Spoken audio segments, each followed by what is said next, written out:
दोस्तों, क्या सचमुच प्रियंका गांधी ने अपने पति रॉबर्ट वाड्रा के साथ मिलकर कई बड़े बड़े जमीनी घोटाले किए थे? और क्या ये सच है कि प्रियंका गांधी ने 2 करोड़ की पेंटिंग के बदले देश का सम्मानित पद्म भूषण पुरस्कार बेच दिया था? और क्या वाकई में प्रियंका गांधी यूपी के चुनावी मैदान से भाग गई और कांग्रेस को हार का सामना करना पड़ा? और क्या सचमुच प्रियंका गांधी को हमेशा राहुल गांधी की ढाल बनाकर बलि का बकरा बनाया गया?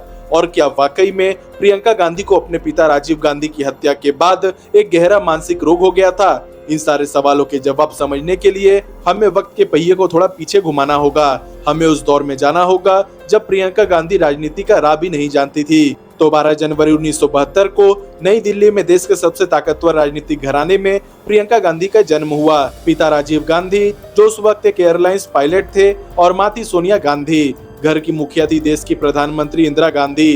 प्रियंका बचपन से ही अपनी दादी इंदिरा गांधी के बेहद करीब थी। सफदरगंज रोड के उस सरकारी बंगले में प्रियंका का बचपन किसी आम बच्चे जैसा बिल्कुल भी नहीं था। चारों तरफ एसपीजी कमांडो का घेरा, गाड़ियां, सिक्योरिटी गार्ड्स और देश दुनिया के बड़े बड़े राजनेता। लेकिन प्रियंका गांधी के अंदर बचपन से ही एक अजीब सी जिद और आजादी की चाहत थी। 1980 के दशक की शुरुआत में प्रियंका को मॉडर्न स्कूल नई दिल्ली भेजा गया और बाद में convent of Jesus and Mary में पढ़ाई कराई गई। बचपन में ही उनके भाई राहुल गांधी और वो एक दूसरे के बेहद ही करीब दोस्त बने। लेकिन 31 अक्टूबर 1984 का वो दिन प्रियंका गांधी की जिंदगी का सबसे पहला बड़ा झटका साबित हुआ। उस दिन इंदिरा गांधी की हत्या उनके ही बॉडीगार्ड्स ने उनके बंगले के लॉन में कर दी। प्रियंका उस वक्त महज 12 साल की थी। जिस दादी के साथ वो रोज सुबह टहलती थी, खेलती थी, वो अचानक गोलियों से बूंद दी गई। खून से लथपथ माहौल, चारों तरफ चीख पुकार और फिर देश भर में भड़के दंगे। इस एक घटना ने 12 साल की प्रियंका को रातों रात बड़ा कर दिया।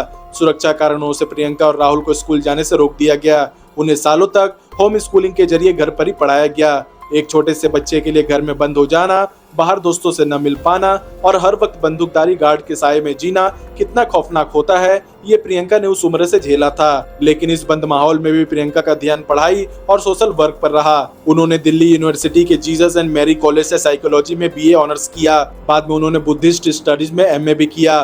प्रियंका के क्लासमेट्स का कहना था कि वो कॉलेज में बेहद शांत रहती थी, लेकिन जब भी बोलती थी तो लोग उन्हें सुनते रह जाते थे। इसी दौरान 1980 के दशक के ढलते सालों में प्रियंका गांधी की जिंदगी में एक ऐसे इंसान की एंट्री हुई जिसका नाम था रॉबर्ट वाड्रा। रॉबर्ट वाड्रा दिल्ली के एक बिजनेसमैन राजेंद्र वाड्रा के बेटे थे।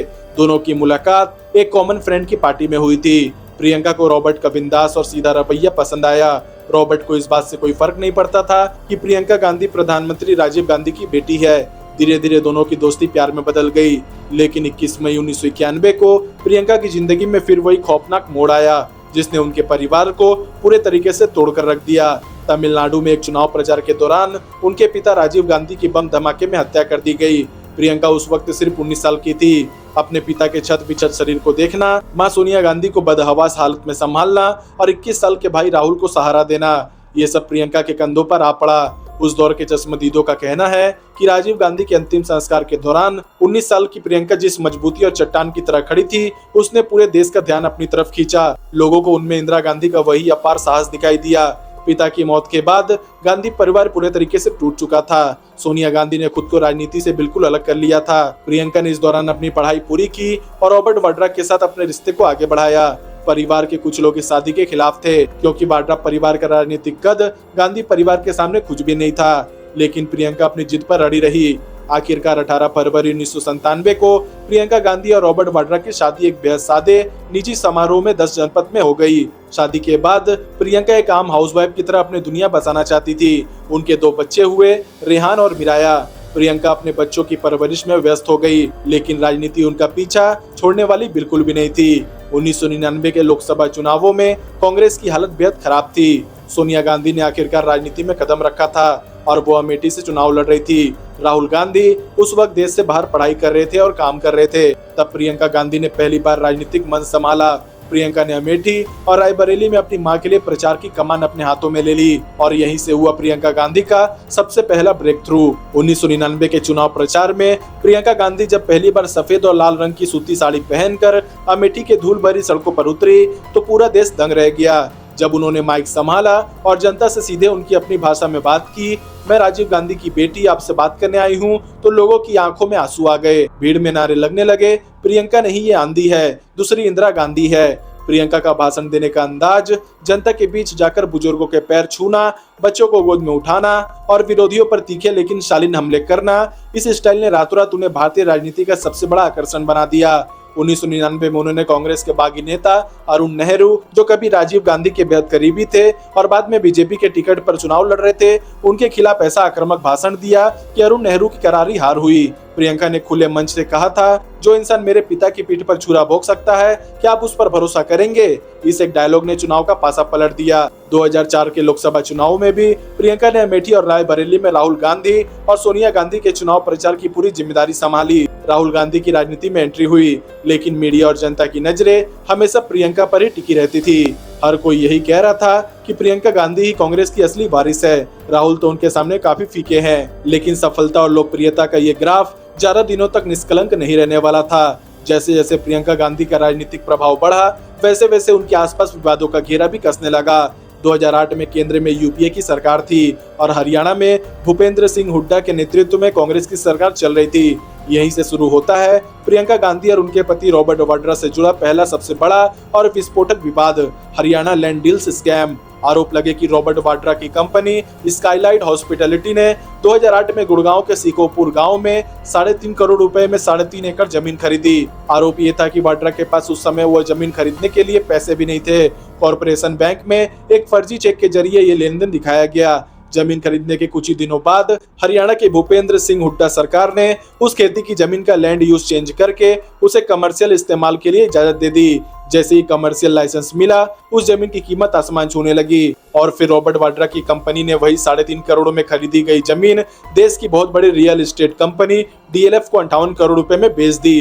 बिना 1 रुपया लगाए महज कुछ ही महीनों में करोड़ों का मुनाफा कमाया गया। इस पूरे विवाद में प्रियंका गांधी का नाम सीधे तौर पर तब घसीटा गया जब सीनियर आईएएस अधिकारी अशोक खेमका ने इस लैंड डील का म्यूटेशन रद्द कर दिया। अशोक खेमका ने आरोप लगाया कि राज्य मशीनरी और सरकारी पावर का गलत इस्तेमाल करके गांधी परिवार के दामाद को फायदा पहुंचाया गया। जांच एजेंसी और मीडिया रिपोर्ट्स के मुताबिक प्रियंका गांधी सिर्फ एक मुखदर्शक नहीं थी। जिस वक्त रॉबर्ट वाड्रा की कंपनियां हरियाणा और राजस्थान के बीकानेर में कौड़ियों के भाव में जमीन खरीद रही थी, उस वक्त प्रियंका गांधी के पास भी उन जमीनों का मालिकाना हक और लेन देन की तार जुड़े हुए थे। आरोप लगे कि प्रियंका गांधी ने 2006 में हरियाणा के अरावली इलाके में खेती की जमीन खरीदी थी और बाद में उसे भारी मुनाफे में बेचा। विरोधी पार्टियों, खासकर बीजेपी के नेताओं जैसे सुब्रमण्यम स्वामी और बाद में रविशंकर प्रसाद ने खुलेआम आरोप लगाए कि प्रियंका गांधी ने अपने पति के इस गैर कानूनी बिजनेस मॉडल को राजनीतिक छत्रछाया दी। उन्होंने अपने परिवार के राजनीतिक रस्सू का इस्तेमाल करके जांच एजेंसियों को शांत रखा और हरियाणा से लेकर राजस्थान तक जमीनों की लूट मचाई। रॉबर्ट वाड्रा पर ईडी और सीबीआई के कसते शिकंजे ने प्रियंका गांधी की राजनीतिक साख पर पहला सबसे बड़ा भट्टा लगाया। प्रियंका, जिन्हें लोग इंदिरा गांधी का रूप मान रहे थे, अब मीडिया में वाड्रा के घोटालों की संरक्षक के रूप में पेश की जाने लगी। लेकिन विवाद सिर्फ यहीं पर खत्म नहीं हुआ। 2010 से 2018 के बीच एक और ऐसा मामला सामने आया जिसने प्रियंका गांधी की छवि पर गंभीर आरोप लगाए। राणा कपूर और राजा रवि शर्मा की पेंटिंग का विवाद। 2018 में जब यस बैंक का घोटाला सामने आया और उसके प्रमोटर राणा कपूर को ईडी ने गिरफ्तार किया, तो पूछताछ के दौरान राणा कपूर ने एक सनसनीखेज खुलासा किया।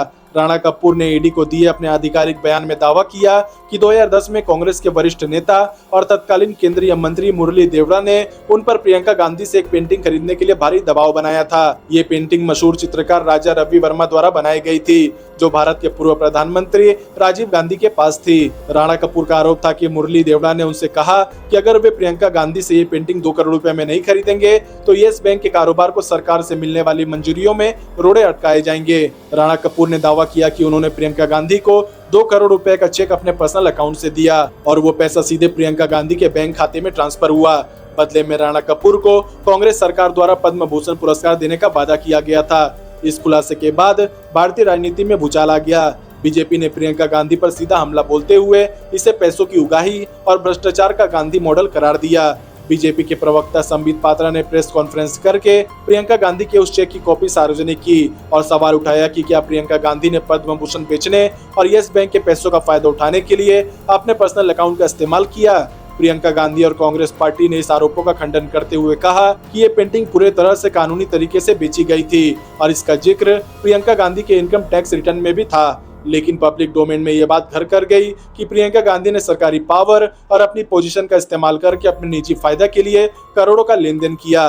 तीसरा सबसे बड़ा झटका और आरोप प्रियंका गांधी पर लगा 2019 और 2022 के उत्तर प्रदेश विधानसभा चुनाव के दौरान। 2019 के लोकसभा चुनाव से ठीक पहले राहुल गांधी ने प्रियंका गांधी को आधिकारिक रूप से राजनीति में उतारने का फैसला किया। उन्हें अखिल भारतीय कांग्रेस कमेटी का जनरल सेक्रेटरी बनाया गया और पूर्व उत्तर प्रदेश का प्रभारी नियुक्त किया गया।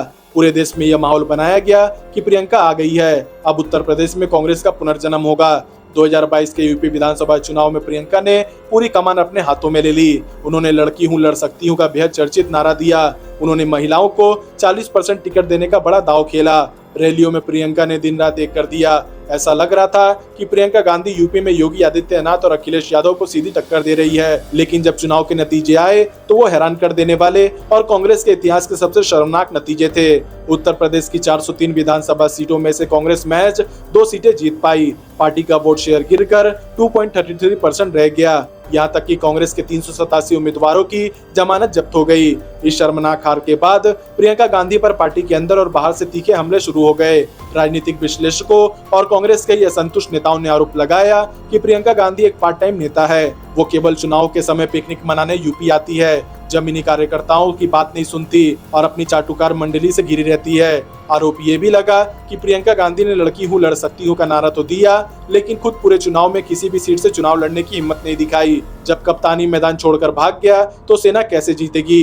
प्रियंका की इस राजनीतिक नाकामी ने उनके राजनीतिक करियर के उस गुब्बारे को फोड़ दिया जिसे सालों से मीडिया हवा दे रहा था। लेकिन अब सवाल ये उठता है कि क्या प्रियंका गांधी वाकई में उतनी ही चालाक, हेरफेर करने वाली और नाकाम राजनेता थी जितना कि उनके विरोधी दावों में कहते हैं, या फिर इस पूरी कहानी का एक दूसरा पहलू भी है जिसे जानबूझकर मीडिया के शोर में दबा दिया गया। अगर हम इस पूरी राजनीतिक बिसात पर प्रियंका गांधी की स्थिति को ध्यान से देखें तो एक अलग ही दर्दनाक और उलझी हुई सच्चाई सामने आती है। सबसे पहले बात करते हैं राहुल गांधी के ढाल बनने की कहानी की। सालों से मीडिया और राजनीतिक गलियारों में ये नैरेटिव चलाया गया कि प्रियंका गांधी अपने भाई राहुल गांधी का राजनीतिक करियर बचाने के लिए खुद को पीछे रखती आई है। जब राहुल गांधी चुनाव हारे, चाहे वो 2014 का लोकसभा चुनाव हो, 2019 की हार हो या फिर कांग्रेस का राज्यों में पतन, प्रियंका गांधी को हमेशा एक ऐसे संकट मोचन के रूप में पेश किया गया जो राहुल की नाकामियों को ढकने के लिए आगे आती थी। लेकिन असलियत ये थी कि कांग्रेस के भीतर का एक बड़ा वर्ग प्रियंका का इस्तेमाल केवल एक पब्लिसिटी टूल के रूप में कर रहा था। जब भी राहुल गांधी पर सवाल उठते या वो बैकफुट पर आते, पार्टी के शीर्ष नेता प्रियंका को मंच पर उतार देते ताकि गांधी परिवार का ग्लैमर बचा रहे। 2019 में जब प्रियंका को यूपी का प्रभार दिया गया तो उन्हें एक ऐसी स्थिति में ढकेला गया जहां पार्टी का कैडर और संगठन पहले से ही वेंटिलेटर पर था। यूपी में कांग्रेस के पास न तो जमीनी कार्यकर्ता बचे थे और न ही कोई मजबूत ढांचा।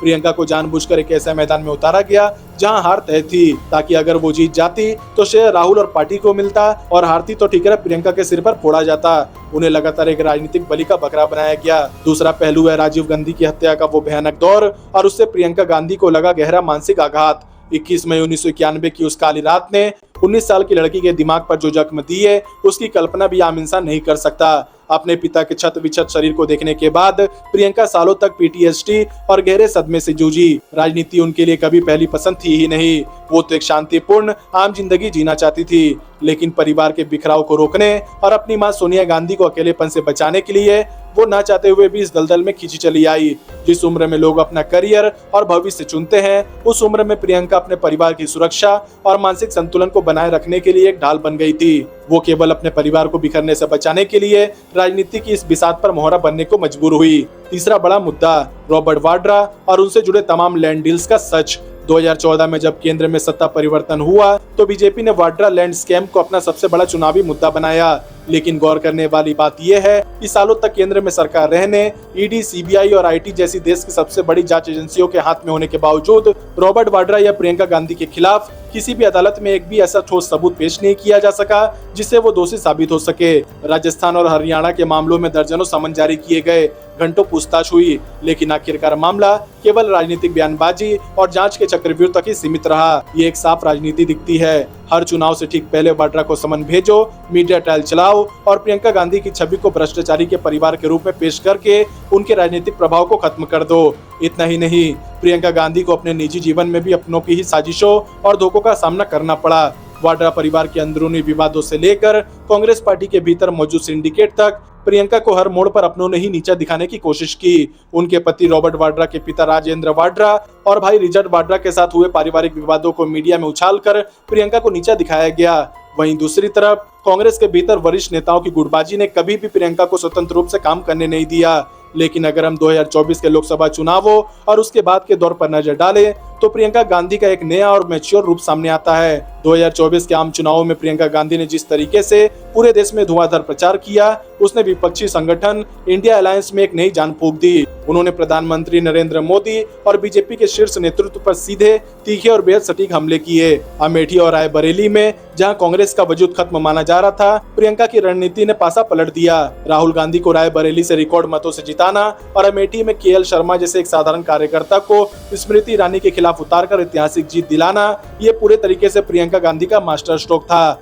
इसके बाद केरल के वायनाड सीट से उपचुनाव जीतकर प्रियंका गांधी ने आखिरकार संसदीय राजनीति में अपना आधिकारिक कदम रखा। संसद में उनकी एंट्री ने कांग्रेस को एक नया धारदार चेहरा दिया है। अगर हम इस दौर के अन्य नेताओं या प्रियंका के समकालीन राजनेताओं से उनकी तुलना करें, जैसे अखिलेश यादव, तेजस्वी यादव या खुद राहुल गांधी, तो प्रियंका की शैली सबसे अलग रही है। जहां अखिलेश और तेजस्वी को अपनी अपनी पार्टियों में बनी बनाई विरासत और मजबूत कैडर मिला, वहीं प्रियंका को एक ऐसी पार्टी मिली जो पूरी तरीके से बिखर चुकी थी। राहुल गांधी जहां वैचारिक और सैद्धांतिक राजनीति पर ज्यादा जोर देते हैं, वहीं प्रियंका गांधी में इंदिरा गांधी जैसी क्विक निर्णय लेने की क्षमता और जनता से सीधे जुड़ने का हुनर है। हालांकि लंबे समय तक औपचारिक पद न लेने और केवल प्रचार तक सीमित रहने की उनकी शुरुआती गलती ने उनके करियर को वो गति नहीं दी जो मिल सकती थी। आज 2026 में प्रियंका गांधी केवल एक प्रचारक नहीं, बल्कि संसद में विपक्ष की एक मजबूत और वोकल आवाज है। उन्होंने अपनी पुरानी गलतियों से सबक लिया है, चाटुकार मंडली से दूरी बनाई है और अब वो नीतिगत मुद्दों पर सरकार को घेरती नजर आती है। लेकिन जब हम प्रियंका गांधी के पूरे सफर का निष्पक्ष विश्लेषण करते हैं तो कई कॉन्ट्राडिक्शन सामने आते हैं। जिस पेंटिंग डील का आरोप राणा कपूर ने लगाया, उसकी टाइमलाइन और राजनीतिक दांव पेचों में कई गंभीर झोल थे। राणा कपूर खुद कई हजार करोड़ के घोटालों में फंसे हुए थे और सरकारी गवाह बनने की होड़ में दिए गए उनके बयानों की सत्यता पर कई कानूनी सवाल खड़े हुए। हरियाणा और राजस्थान लैंड डील्स में मीडिया ट्रिब्यूनल ने जिस तरीके का उन्माद पैदा किया, अदालती कार्रवाइयों में वो आरोप उस मजबूती से कभी टिक ही नहीं पाए। लड़की हूँ लड़ सकती हूँ अभियान चुनाव भले ही जिता ना सका हो, लेकिन उसने उत्तर प्रदेश जैसी जगह में महिलाओं की राजनीति में भागीदारी पर एक स्थायी बहस शुरू कर दी। तो फिर अब सवाल ये उठता है कि असली प्रियंका गांधी कौन है? क्या वे वही चालाक परिवारवादी और भ्रष्ट तंत्र का हिस्सा है जैसा कि उनके विरोधी पेश करते हैं, या फिर वो एक ऐसी बदकिस्मत बेटी और बहन है जिसने बचपन में अपने दादी को गोलियों से भूनते देखा, अपनी जवानी में अपने पिता के टुकड़े देखे और फिर जीवन भर अपने परिवार की साख और भाई के करियर को बचाए रखने के लिए खुद को ढाल बनाए रखा और खुद इस प्रक्रिया में अपने पति पर लगे आरोपों और पार्टी की असफलताओं का सारा कीचड़ अपने दामन पर झेलती रही? क्या सच में प्रियंका गांधी की कहानी उतनी सीधी थी जितनी हमें राजनीतिक रैलियों और मीडिया की हेडलाइंस में दिखाई गई, या फिर इसके पीछे एक ऐसी औरत की दास्तान छुपी है जिसे इतिहास ने कभी खुलकर समझने की कोशिश ही नहीं की? वीडियो पसंद आया हो तो चैनल को सब्सक्राइब करें, लाइक करें और कमेंट सेक्शन में अपनी राय जरूर दें।